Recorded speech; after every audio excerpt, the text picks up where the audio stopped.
I want to pull up this story here we have from WUSA 9. Group to hold vigil outside Supreme Court Justice Samuel Alito's home in response to potential Roe v. Wade overturn. The group plans to host a vigil near Alito's home starting at 7:30 p.m., blah, blah, blah. A vigil! Oh, a vigil! Oh. So they already went to Kavanaugh's house, which is illegal. And now they're going to Alito's house, which is illegal. But don't worry, it's a vigil. Mm-hmm. Well, not a protest, a vigil. So the law says, the U.S. Code, you cannot parade or picket in front of a judge's house.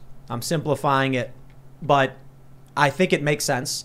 The court precedent or the legal precedent is that due process and justice supersedes your right to free speech. Because without those processes, you can't have free speech.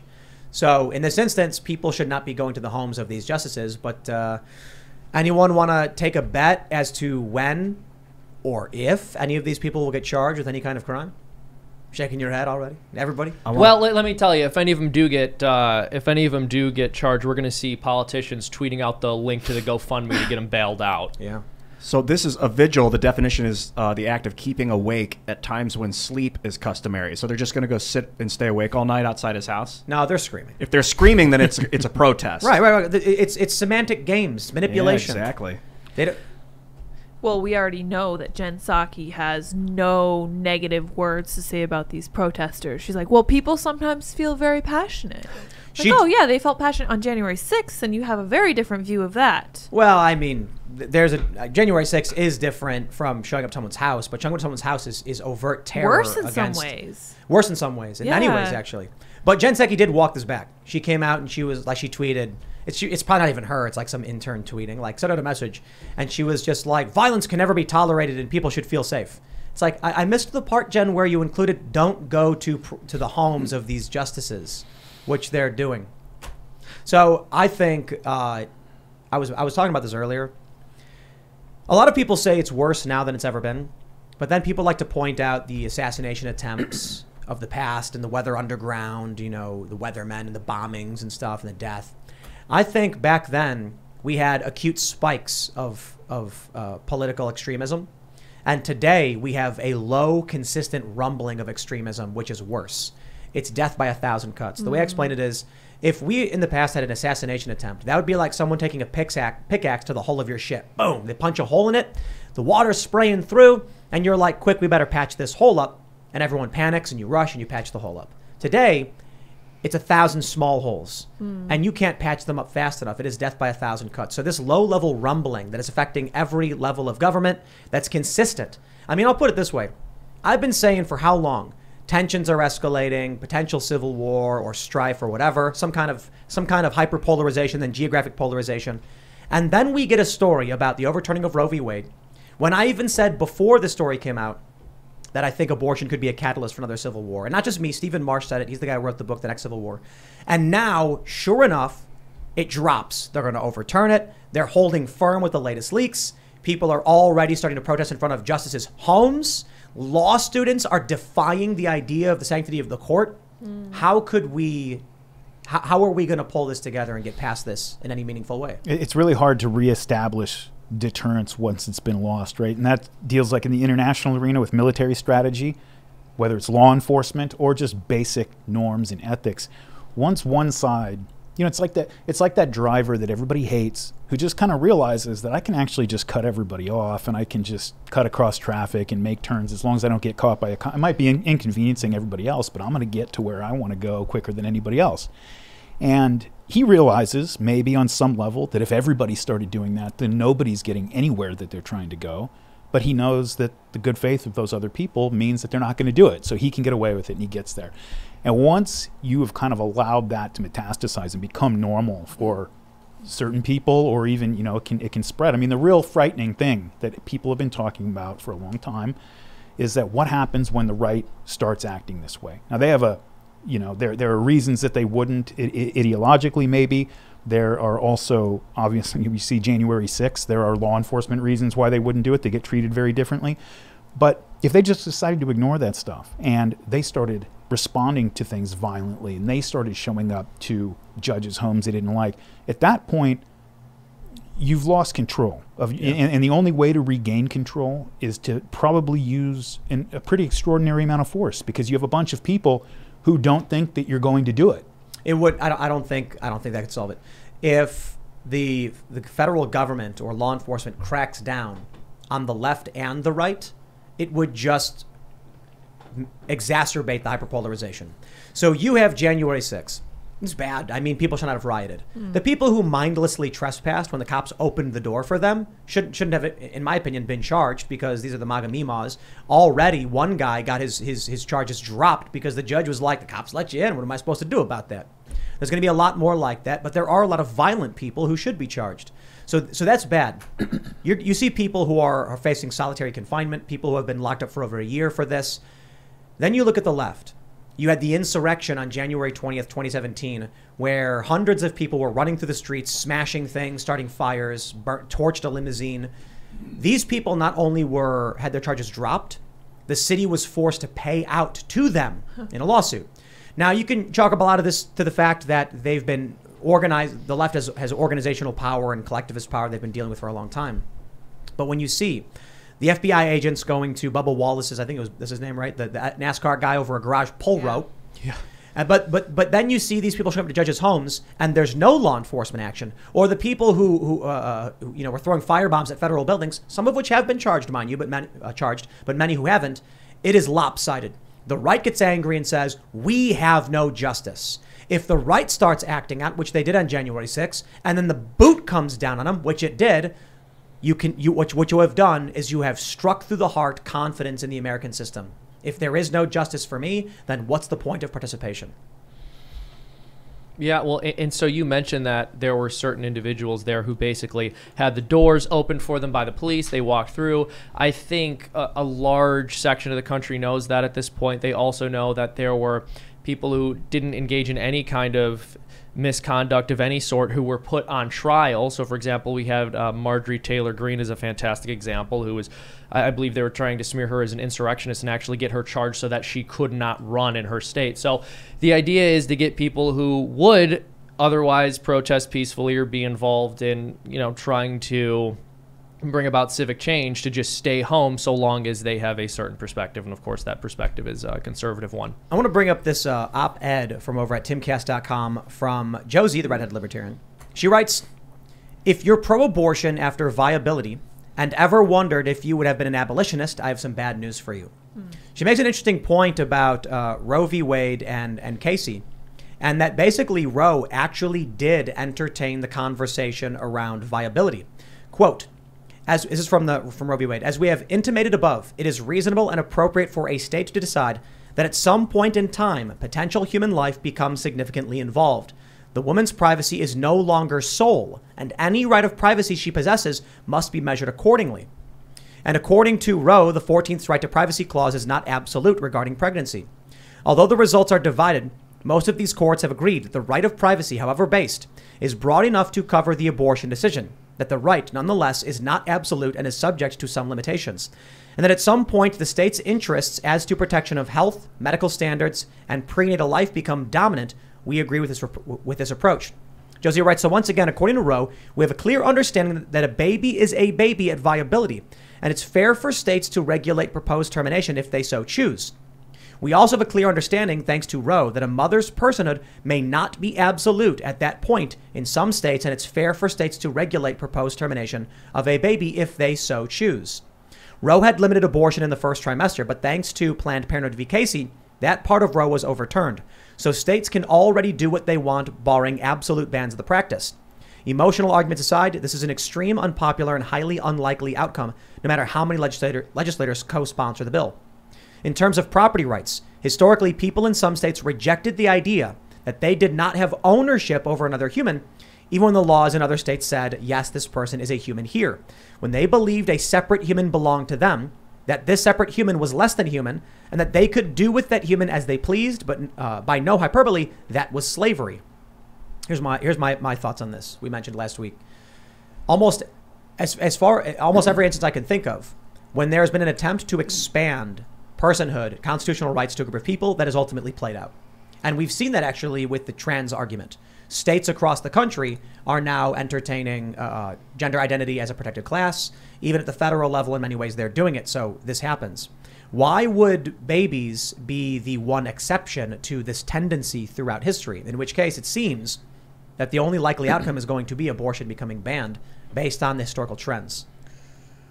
I mean, it's gender as a protected class is a slippery slope because you can, if someone's able to choose their gender at will and then gain a protection of some sort legally, that's complete insanity.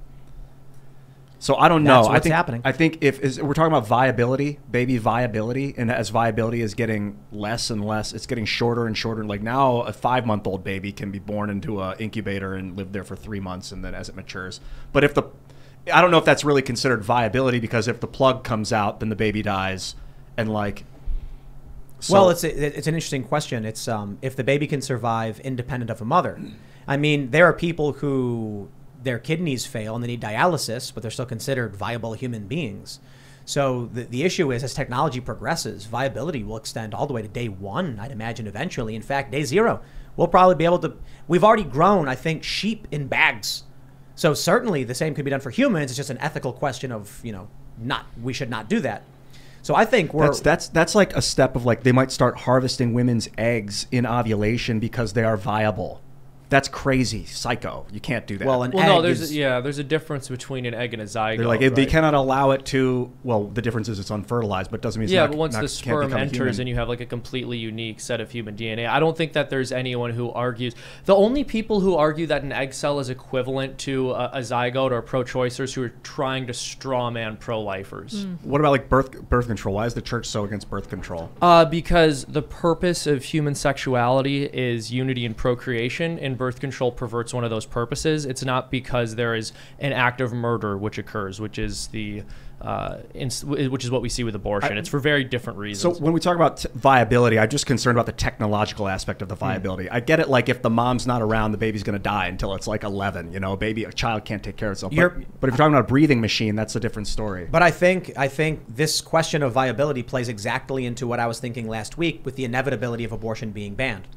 If technology progresses to the point where a baby is viable the moment of conception through an artificial womb, and there's a question in Roe about at what point viability makes this life form a person under the Constitution and worthy of protection. If their initial assessment was, well, by the second trimester, you got a baby with a heartbeat and a brain and all that stuff, so its rights are now in play here. Well, then, if the baby is viable from day 0, the moment of conception, then why would we ever allow abortion? At that point, once technology gets to that point, it seems like, I'll put it this way, the question of trans rights only exists because of the invention, the isolation of hormones. Before we actually knew what hormones were and how to get them, there were people who identified as trans, but there was no hormone replacement therapy. Now that we have that, we have a question constitutionally about how far this can go, and ultimately we're seeing states starting to enact gender identity protections. Technology is going to do the same thing for human life in terms of abortion. I think the end result is abortion gets banned. I've always fantasized about some future scenario where they actually isolate the gay gene, the gene that makes you a homosexual, and then conservatives start aborting all their gay babies, and then you have all the people on the left actually coming out and protesting against abortion and trying to ban it. That would be interesting. I honestly, I don't think conservatives would do that. I don't either. Yeah, I don't. Well, there's not actually a gay gene, I don't think. No. I'm living a fantasy here. I was going to say, oh yeah. hey, I've been workshopping this theory, and you guys are welcome to disagree with me. But one of the reasons that human infants are born and it's so difficult is because their heads are huge, and the reason that they're born so early is because, unlike baby giraffes and baby elephants, we don't just get squeezed out on the savannah and start running immediately, because we have huge brains. This is part of the reason why you could potentially argue that a 3-year-old child is not viable, because if you leave a 3-year-old child to its own devices, it will die in relatively short order. It will starve. It's not able to feed itself or whatever. Or be raised by wolves. Oh yeah, exactly. I mean, that's possible. It's happened. Exactly. No, and start a city called Rome or something along those lines. I also, viability is a very bizarre way of determining when a person should get rights for a number of reasons, but I think most importantly because one of the entire, like, if not almost the entire reason that we recognize rights politically is to protect the weak from the strong. So the more vulnerable a person is, the more necessary it is to extend rights to them. So to look at viability and say they're actually particularly vulnerable at this point, so we're not going to extend the right to life to them, is completely self-defeating. It's a luxurious way of looking at it. In like tribal society, old war society, the most vulnerable will be killed off immediately because they're going to hold the tribe back and get it killed. Exactly. Their rights were not recognized. But we don't want to live in a society where somebody is killed because they're quote unquote holding us back, or because they require more resources, or because they can't produce as much. And Ian, this is not Sparta. No, that's right. Well, you said it like a Spartan, Tim. Madness. I couldn't. Well, you can't do it aggressively because the joke is it's not Sparta. Yeah. This is not Sparta. We don't put our children. What, the baby would be born like put in the woods. Yes. For like a day, and if it didn't survive, they're like it was weak. I guess viability maybe is, can the baby breathe on its own? After you suction out its lungs, can it just lay there and breathe? There are people with no lungs. There are people who have lung damage and they get put on special machines. So like for a healthy baby, not for one with a deformity of some kind, but like a healthy, fully formed baby, at what stage of its gestation can it start to breathe on its own? There are people who are born missing certain vital organs, and we find ways for them to survive and live. But those are lives. I mean specifically for like healthy term babies that are 5 months or 4 months. At what point? I don't think you can define viability based on that criteria. If you have like a loved one on a machine and they can't breathe, you can pull the plug. And if you have a guy with a pacemaker, or you have someone with insulin shots, like, come on, that's not an argument. There are diabetic people who have insulin pumps, Bluetooth, with tubes going into their bellies, and that machine is keeping them alive. Well, they can make the choice for themselves. It's the people that can't make what about a baby? Babies and people that have no brain. Basically, they can't choose for themselves. So other people have to decide: are they going to pull the plug? And other people decide: are they going to abort the thing? I don't think you can define. I don't think viability is a criteria for rights or anything like that. I just don't see it. Well, you can pull the plug on someone that's in a vegetable state. You can pull the plug on a diabetic. If they're unconscious, maybe. No, a 6-year-old doesn't know how to get insulin. You've got to provide it to them and make sure you're the one administering. I think that's murder. If you don't give your 6-year-old its insulin and it dies, if you have a baby on a ventilator and you shut the ventilator off, that's murder. If it doesn't have brain access, it can't make that decision. So someone else has to do it for them. A 6-year-old can't make the decision either. Well, technically they can. They have brain activity. I'm just talking about people without brain activity, or like babies in the womb where you can't communicate with them. There are people who experiences loss of brain function and go into comas for very long periods of time, and they recover. So it's like if you unplug them, you're killing them. And the challenge morally is that sometimes we're like, is this person going to recover? And people have to make a hard decision about whether we say it's time or it's not. And the scary thing is sometimes after long periods of time, years, people do recover. So do you want to be the person pulling the plug? But my point is, it's legal to pull the plug in those situations. If it's someone that's healthy, it's not legal to have them killed. Okay, that's a good point. And an unborn child is healthy and they're developing. They're just not at a stage of development where they can make choices. So that's a different scenario. So in the environment of if they're taken out of the womb at 4.5 months, they're not going to be healthy. But if you removed them from the womb, I mean, they could be they're perfectly healthy at that stage of development. But relative to their environment. And that's also part of why you can't remove them. I mean, you can't remove someone from an environment where they're perfectly healthy and say, you know what, I'm not going to give you the treatment that you need, given the fact that I just stripped you from the environment that's good for you. I think the legal argument would then be, you can remove them so long as you replace 100% with what you've taken from them. Right. So if we get to the point technologically where a baby can, at whatever stage, be it 1 week, 2 weeks, or even 1 day, be placed in an artificial womb, I think the termination of the baby becomes illegal outright. Now, abortion, in some sense, like the removing of the baby from the womb, I think becomes overtly legal at all stages at that point, because then the baby will always survive. Right. I truly believe if they do that day one, you can take it out and put it in a machine, that it's going to lead to people harvesting eggs and saying you cannot ovulate. It is illegal for you to ovulate. No, come on, man. Now, that's absurd. I know it sounds absurd, but the CCP does stuff like that. Maybe the CCP might do crazy stuff like that. If we start legislating that they have to give this 1 day old thing to the world, and then like, why not day 0? Why not day -1? Because the point would be when life begins at conception. But those eggs are alive; they're just not human fertilized. They're yet. not. It's living tissue. It's when an egg is fertilized, Ian. When a man loves a woman. Yes. Right? Life begins at conception. An egg is a component of the creation of life, but it is not the life. Well, it's a piece of living meat or whatever it is. It's the egg itself. I don't know what it's composed of. I think the question is there's no potential. There's no potential life. So that's what it is potential life. Now, only when it meets with the sperm and then it becomes then it's kinetic fertilized. Life. So like I got eggs from the chickens. They sit on the shelf until they rot and explode. Yeah, there's no potential there unless they're fertilized. Oh, I disagree. And even if they're fertilized, they require specific conditions. But anyway, let's move on. I think we'll just. I mean, Darryl, what do you think? You've been listening. Well, I think this is obviously an incredibly complex moral question, right? Which is why I think the conservative perspective on this is not to seek a maximalist position, trying to ban abortion or drive it back to the first day after fertilization, but to recognize the complexity of it, recognize that there are probably irreconcilable views that people are going to have, and allow Alabama and New York to have different abortion laws that they work out through the discourse in their democratic processes. You know, I think it's going back to the idea of like the way conservatives look at politics as something that we engage in to make sure that we all wake up tomorrow and we're not killing each other. I think that's in that sense the conservative way of approaching it. I mean, because if the way humans gave birth was a woman got fertilized and then the egg like popped out and then you put it in a plastic bag in the fridge and then it grew into a human. Like after that was just how humans, evolved, say, to then we wouldn't allow abortion at all. You would have it there in the bag that came out the first day, and we'd be like, no, you can't flush that thing down the toilet. We'll take it or whatever. But you can't do that to it. This question only becomes really relevant because you're dealing with a very real rights claim. A woman's right to control what goes on with her body. That is however anybody feels about abortion. You have lots of people, I think, libertarian types maybe, who are anti-abortion. But they're very they want to end the drug war because they think that a person wants to put something into their body, then they should be able to. It's bodily autonomy. It's a real argument that, that conservatives, I think, have more recently done a better job of dealing with. But it's something that it does have to be dealt with. I mean, you're talking about just basic rights when you're talking about somebody's ability to control what happens with their body. Thanks for checking out this segment from the Timcast IRL podcast. But if you want to check out the full show live, tune in Monday through Friday at 8 p.m.